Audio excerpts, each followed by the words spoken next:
నమస్కారం. ఈరోజు మనతో పాటు ఇమ్మీడియేట్ పాస్ట్ ప్రెసిడెంట్ ఆఫ్ తానా అంజయ్ చౌదరి గారు ఉన్నారు. నమస్కారం అంజయ్ గారు. నమస్కారం వెంకట్ గారు. అలాగే టీవీ9 ప్రేక్షకులందరికీ కూడా నా హృదయపూర్వక నమస్కారం. నమస్కారం అండి. సో, మీరు చెప్పండి, ఇప్పుడు మీరు ఇమ్మీడియేట్ పాస్ట్ ప్రెసిడెంట్, కానీ మీ ప్రస్థానంలో ఎస్పెషల్లీ మీరు ప్రెసిడెంట్‌గా ఉన్నప్పుడు మీరు చేసిన పలు కార్యక్రమాలు క్లుప్తంగా ఇవి హైలైట్ అంటే మీరేం చెప్తారు? తప్పకుండా అండి. అంటే 2021 నుంచి 23న అంటే ఈ 2 ఇయర్స్‌లో జరిగిన కార్యక్రమాలు తానా హిస్టరీ 46 సంవత్సరాల్లో ఎప్పుడు జరగని కార్యక్రమాలు జరిగినాయి. కొన్ని హైలైట్స్ అట్లాగే డిస్క్లైమర్ నేనేం చెప్పినా the credit goes to the entire team. So సుమారుగా జనరల్‌గా ఒక 2 ఇయర్స్ పరంగా ఒక మీరు ట్రెడిషన్ చూసుకుంటే యావరేజ్‌గా 20-25 క్యాన్సర్ క్యాంపులు చేయటం ఆనవాయితీ. మన టర్మ్‌లో 21, 23లో 100 క్యాన్సర్ క్యాంపులు 2 తెలుగు రాష్ట్రాల్లో, అట్లాగే సుమారుగా 80 ఐ క్యాంప్స్ కావచ్చు, కొన్ని వేల మందికి ట్రైసైకిల్స్, బాలికల బైసైకిల్స్ కావచ్చు, తానా అన్నపురం ద్వారా కొన్ని వందల మందికి నిత్యాన్నదానం కావచ్చు, అట్లాగే ఎన్నో స్పోర్ట్స్ ఈవెంట్స్ కావచ్చు. ఇవి గాక 46 సంవత్సరాల్లో 36,000 ఉన్న లైఫ్ మెంబర్‌షిప్ ఈ యొక్క 2 ఇయర్స్ లోనే మరొక 36,000 అంటే వాళ్ళు 72,000తో తానా హిస్టరీ క్రియేట్ చేసింది. కంగ్రాచ్యులేషన్స్ అండి. So for the great work to you and your team. అయితే ఇప్పుడు మనం ప్రస్తుతానికి వస్తే, లాస్ట్ టైం మీరు ప్రత్యేకంగా నిరంజన్ శృంగవరపు గారికి చేంజ్ అనే నినాదంతో మీరు ఎండార్స్ చేసి నిరంజన్ గారిని మీరును జేతాలూరి గారు కలిసి ఆయన గెలిపించుకోవడం జరిగింది. ఈ రోజున మీరు కొడాలి గారిని సపోర్ట్ చేస్తున్నారు, ఆయన ఎండార్స్ చేస్తున్నారు. దానికి కారణాలు ఏంటి? డెఫినెట్‌గా అండి. ఇప్పుడు లాస్ట్ టైమ్ ఇప్పుడు కూడా ఏంటంటే, అప్పుడు ఉన్న కాలమాన పరిస్థితుల్లో ఉన్న పరిస్థితుల ప్రకారం మనం ఏదైతే రైట్ అని బిలీవ్ చేసామో ఆ టైంలో తనని మీరు చెప్పిన నిరంజన్ ఎండార్స్ చేయడం జరిగింది. దాదాపుగా నేను అన్ని ఊళ్ళు వెళ్లి కూడా ప్రచారం చేయడం జరిగింది. అట్లాగే ఆ కాలక్రమేణా మనం ప్రెసిడెంట్‌గా చార్జ్ తీసుకున్న తర్వాత మెయిన్‌గా డిఫర్ అయింది మెంబర్‌షిప్ ఇష్యూ. మెంబర్‌షిప్ 33,000 మందికి ఎప్పుడైతే మెంబర్‌షిప్ ఇష్యూ తను ఎంబీసీ చైర్‌గా నిరంజన్ ఉండి ఏదైతే ఆ యొక్క డ్యూటీ పర్ఫార్మ్ చేయలేదో ఆ తర్వాత దాన్ని కరెక్ట్ చేసుకోవాల్సిన అవసరం ఉందనేది, అంటే మీరు చూస్తే I'm very big critic of I'm all for giving membership rights to members మనం. సో ఆ ప్రాసెస్ లో కావచ్చు, అట్లాగే అప్పుడు ఎలక్షన్స్ అవ్వగానే ఇమీడియట్ గా అంతకు ముందు ట్రెజరర్ గా ఉన్న ఫౌండేషన్ ట్రెజరర్ గా ఉన్న వ్యక్తి ఆటోమేటిక్ గా నెక్స్ట్ సెక్రటరీగా అవ్వాలి అని నేను, అంటే చేంజ్ అనేది మనం ఎలక్షన్స్ అయిపోయిన తర్వాత అందరినీ కలుపుకు వెళ్ళాలి అనే ఒక ప్రాసెస్ లో నేను కలుపుకెళ్లే ప్రయత్నంలో నాతో కొందరు కలిసి రాలేదు. బట్ నేను ఎప్పుడు కూడా అంతకుముందు మీరు నా ఇంటర్వ్యూస్ అన్ని చూస్తే కూడా మన ఎలక్షన్స్ పక్కన పెట్టి తానా ఎజెండా ఎవరైతే తానా ఎజెండాయే నా ఎజెండాగా ఉంటారో నిలబడతారో వాళ్ళందరినీ కలుపుకు వెళ్ళడం జరుగుతుంది. యాజ్ ప్రెసిడెంట్ గారిని చెప్పడం జరిగింది. అదే కార్యక్రమంలో కలిసి వచ్చిన వాళ్ళందరినీ కలుపుకుంటూ వెళ్ళాను. సో ఆ ప్రాసెస్ లో పాలసీ ప్రకారం డీవియేట్ అవుతూ ఎవరైతే తానాకు నిలబడ్డారో వాళ్ళందరినీ కలుపుకెళ్లే ప్రాసెస్ లో నరేన్ కొడాలి కావచ్చు, తన టీం కావచ్చు, మెంబర్షిప్ విషయంలో కావచ్చు, వాళ్ళు they stood for what is right for TANA అని బిలీవ్ చేసి అది ఆర్గానిక్ ప్రాసెస్ లో మనం ఈ జర్నీ చేయడం జరిగింది. సో అయితే ఇప్పుడు మనకి ప్రస్తుతానికి చూస్తే, మీరు లాస్ట్ టైం చేంజ్ అనే నినాదంతో వచ్చినప్పుడు, అప్పుడు మీరు చెప్పిన విషయాలేంటంటే బేసికల్లీ తానా కొంతమంది చేతుల్లో నలిగిపోతుంది. ఎస్పెషల్లీ జయరాం కోమటి గారు గాని, సతీష్ గారు గాని, లేపోతే కొంతమంది కంట్రోల్‌లో ఉంది కాబట్టి, ఆ కంట్రోల్‌ని తీసేసి ఒక్కసారి హుందాగా ప్రెసిడెన్సీ అయిపోంగానే ఎవరికి వాళ్ళు రిటైర్ అయ్యి, వారు బేసికల్లీ డీసెంట్‌గా ఎవరి లైఫ్స్ వాళ్ళు లీడ్ చేస్తారు. ఎవరు కంట్రోల్ చేయకూడదు ఆర్గనైజేషన్ అనే ఉద్దేశ్యంతో మీరు రావటం జరిగిందని ఆ రోజుల్లో మీరు మాటల్లో చెప్పడం జరిగింది. అయితే ప్రస్తుతానికి మనం చూస్తే ఆ కంట్రోల్ అనేది ఇంకా కంటిన్యూ అవుతుందంటారా? లేదండి. డెఫినెట్ గా ఈవేళ చూస్తే ఎవ్వరు కంట్రోల్ చేసే పరిస్థితిలో ఇవాళ తానా లేదు. 72,000 సభ్యులతో it's very big. Number 1. Number 2, మీరు లాస్ట్ టైం నేను చెప్పింది మళ్ళీ అప్పుడు చెప్పాను, ఇప్పుడు చెప్తున్నా. కొత్త నీరు వస్తే మనం we have to give way to the new blood and new people అనే దానికి నేను అప్పుడు చెప్పాను. ఇవాళ కూడా కట్టుబడి ఉన్నాను. అంటే ఎవరి పాకెట్స్‌లో వారు ప్రయత్నాలు చేస్తున్నారు. ఎవరికి వాళ్ళు ప్రచారాలు చేసుకుంటున్నారు. కానీ చూస్తే ఇప్పుడు when you look at a certain team, ఈ టీమ్ అనంగానే సడెన్‌గా ఓకే, జయతాలూరి గారి టీమ్ ఇది, ఆయన నియమించిన టీమ్ అన్నది క్లారిటీ వచ్చేస్తుంది అందరికి. లేమన్.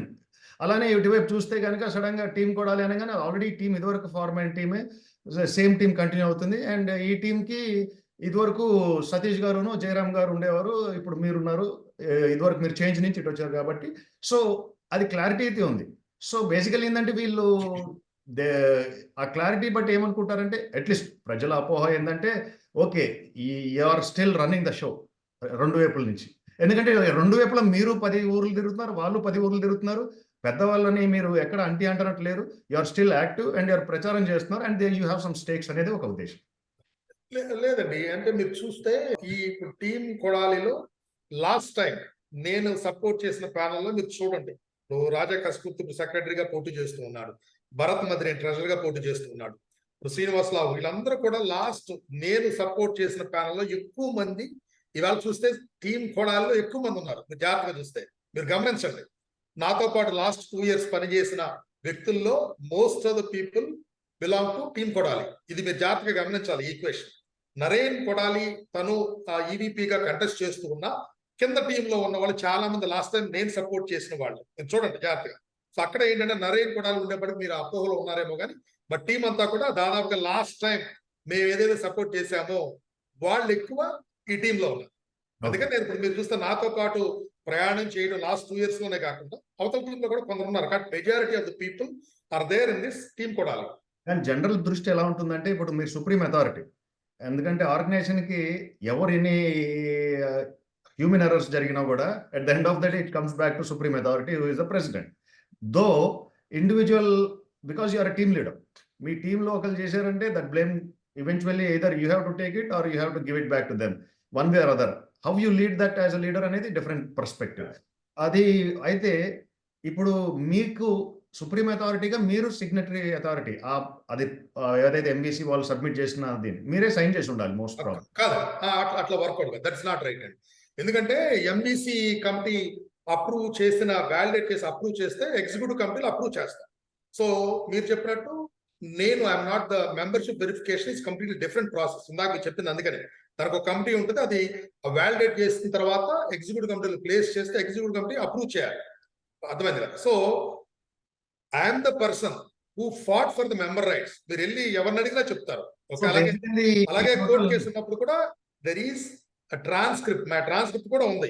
It's open. మీరు తెప్పించుకుని చూస్తే అంటే ఎంత ఫైట్ చేశాము అనే దానికి.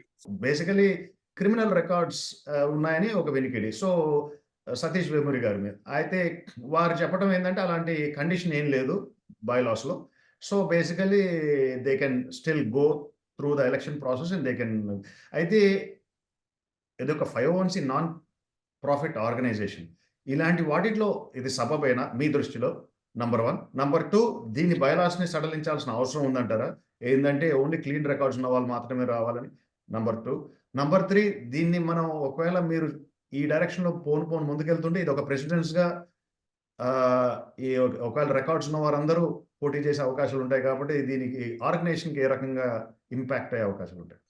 వెరీ సింపుల్ అండి. జనరల్ గా 100% మోరల్ గా ఎథికల్ గా క్లీన్ రికార్డు ఉన్న వాళ్ళు ఈ చారిటీగా మనకి చేసేవాళ్ళు డెఫినెట్ గా కంటెస్ట్ చేయాలి. ఐదర్ అది ప్యానల్స్ తో సంబంధం లేకుండా. అది that is my personal take. ఎందుకంటే మనం నాన్ ప్రాఫిట్ ఆర్గనైజేషన్ అలాగే కమ్యూనిటీ అంతా కూడా they look at us as role models. మనం డెఫినెట్ గా మనం చేసే ప్రతి పని అంటే అది మోరల్ గా మోరల్ వాల్యూస్ అన్నిటితో పాటు చారిటీ మనం ఏదైతే మైండ్ సెట్ ఉందో అది ఇంప్లిమెంట్ చేసే దిశగా ఉండాలనేది నేను బలంగా నమ్ముతాను. నెంబర్ 1. బైలాస్ లో మోరల్ టర్పిట్యూడ్ ఉంటే ఎలిజిబుల్ కాదు అని ఉందండి, లేకపోవటం ఏం లేదు. ఓకే. సో సతీష్ వేమూరి తను క్రిమినల్ రికార్డ్ అది దాని కింద వస్తా లేదంటే మీరు అడిగారు కనుక చెప్తున్నాను. సో అది నాకు తెలియదు. అంటే ఇన్ అదర్ వర్డ్స్ అది అతను వాట్ ఎవర్ ఎలిగేషన్ తన మీద ఉంది whether it falls under the moral టర్పిట్యూడా కాదా అనేది. సో ఇక్కడ అంటే it has to be investigated ఒకటి. ఎందుకంటే నాకు తెలియదు. ఐ డోంట్ నో అతని మీద మీరు చెప్పినట్టు I heard at the same time దాని డెప్త్ నాకు తెలియదు. So I don't want to comment on that.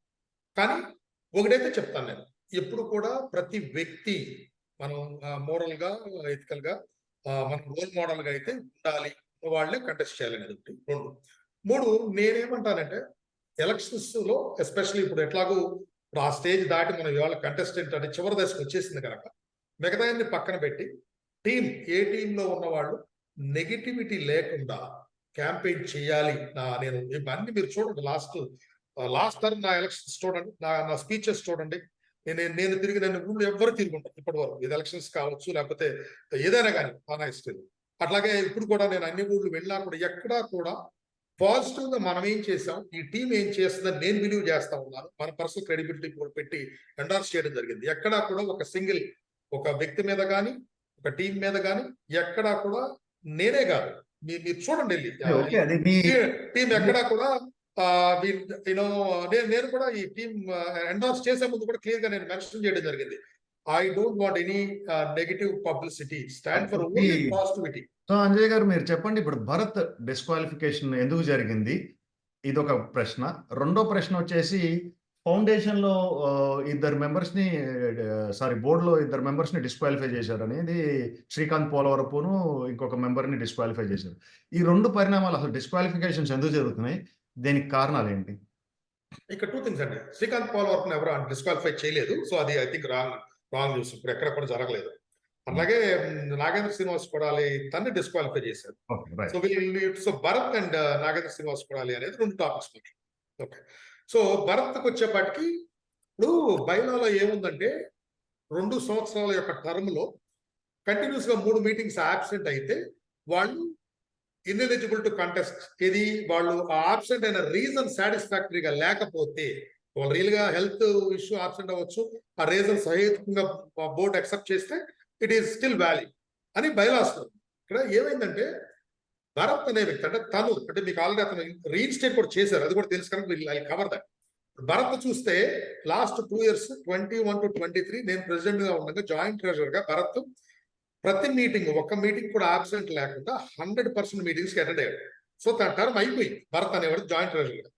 ఆ తర్వాత కాన్ఫరెన్స్ అయిన తర్వాత ఈ సెలక్షన్ వాట్ ఎవర్ ఎలక్షన్స్ 33,000 మంది ఆ మెంబర్షిప్ ఇష్యూ వల్ల, కోర్టు వల్ల మనకి స్టే రావటం వల్ల ఎలక్షన్స్ ఆ 2 years లో కండక్ట్ చేయలేదు.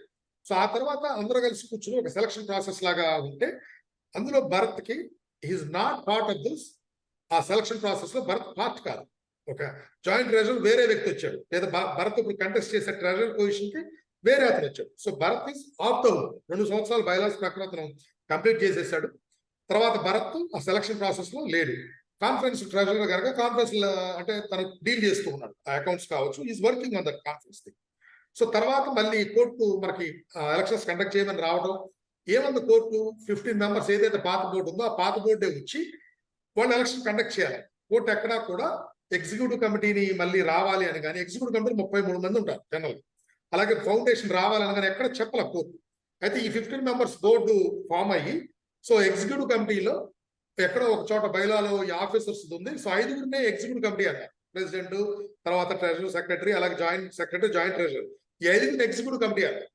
కమిటీ అని అంటమే కాకుండా ఈ 5గురితో ఉన్న executive committee meeting, so meeting ఏం చేశారు, ఈ బోర్డు ఏదైతే ఎగ్జిక్యూటివ్ కమిటీ 5 మెంబర్స్ అన్నారు, భరత్ మధ్యనే నేను అతనికి ఎక్కడా కూడా అఫీషియల్ గా నువ్వు పార్ట్ ఆఫ్ ఈ 5 పీపుల్ అనేది అతనికి అఫీషియల్ గా ఎక్కడ కమ్యూనికేట్ చేయలేదు రిటర్న్ గా. అలాగే ఈసీ మీటింగ్ వాళ్ళు కండక్ట్ చేసి భరత్ ఈ 3 మీటింగ్లకి రాలేదు అని ఆ ఒక నెపంతో బోర్డు డిస్క్వాలిఫై చేసి, అందులో కూడా బోర్డులో కూడా ఎట్లా ఉంటుందంటే ఒక మెజారిటీ ఉంటే ఆబ్వియస్ గా రైట్ ఆర్ రాంగ్ కంటే ఇట్స్ లైక్ అదే కదా ఇష్యూ, అంటే బయాస్డ్ గా ఉండకూడదు, ఎలక్షన్స్ ఉన్నాయి కదా అనేది నా పాయింట్, అంతే. That's all. It's all about we should stand for. So basically ప్రతిసారి సిట్యుయేషన్ ఎలా ఉందంటే మీరు అన్నట్టు ఇలాంటి కాన్ఫ్లిక్ట్స్ వచ్చినప్పుడల్లా కోర్టుకి వెళ్ళడం జరుగుతుంది. సో కోర్టులకి వెళ్లకుండా అవాయిడ్ చేయాలంటే ఏమైనా మంత్రం ఉందంటారా తానాకి? ఎందుకంటే ఏం లేదండి, ఇందాక నేను చెప్పినట్టు మనం ట్రూత్ఫుల్ గా, మనం ఇర్రెస్పెక్టివ్ ఆఫ్ మనం ఎలక్షన్స్ తో సంబంధం లేకుండా అందరూ కూడా తానా ఇంట్రెస్ట్ కొంత దృష్టిలో పెట్టుకుని మనం ఏదన్నా చేస్తే ఈగోస్ పక్కన పెట్టి కొంతవరకు సాల్వ్ అవుతుంది. బట్ డెమోక్రసీ కనుక ఇప్పుడు ఎవరికైనా అన్యాయం, ఇప్పుడు మీరు చేస్తే నాకు అన్యాయం అనిపించవచ్చు, ఓకే, మీకు రైట్ అనిపించవచ్చు, కంప్లీట్ గా ఎలిమినేట్ చేయలేం కానీ బట్ కొంతవరకు అవాయిడ్ చేయొచ్చు. సో డెఫినెట్ గా ఆర్గనైజేషన్ పెరిగిన కొద్దికి సేవా కార్యక్రమాలు పెరిగినాయి. మీరు ఎంతసేపు మనం జనరల్ గా చూస్తే అదర్ సైడ్ చూస్తున్నారు, but right side and bright side చూడండి. 5,000తో ఉన్నది 80,000కి వచ్చింది. ఇందాక నేను చెప్పి మిలియన్స్ ఆఫ్ డాలర్స్ వచ్చినాయి, సేవా కార్యక్రమాలు జరిగినాయి.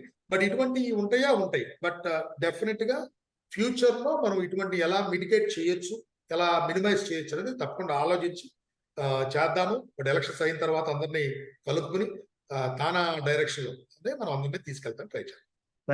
Thank you very much.